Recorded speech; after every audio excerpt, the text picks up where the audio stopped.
Hạt đằng mấy đó hả? Đó à chắc nhanh. Nhà lấy Nó chắc nhanh nhỉ. Cô có đuổi. Gặp lụa ra cho chắc nhanh. Đấy này, mà nó chắc nhanh đây. Đây là nhỉ. Cô mà ngay muối này cô à. Lời lịch bay. Là hiệp châu lương. Lời lịch bay cho lịch mán cái này lịch. Đọc muối chắc đi. Đó chung một giá đó này của ông đấy.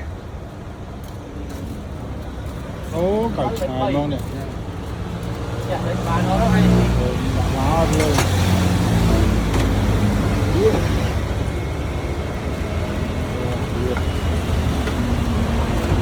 Đường chắc nha.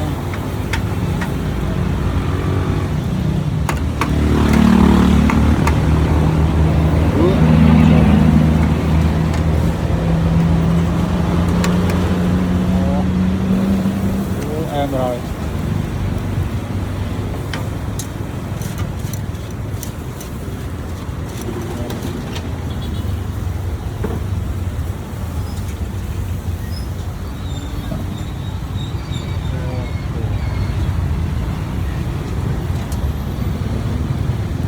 Đi lên sách cô đó rồi này, cô hàng đó rồi này.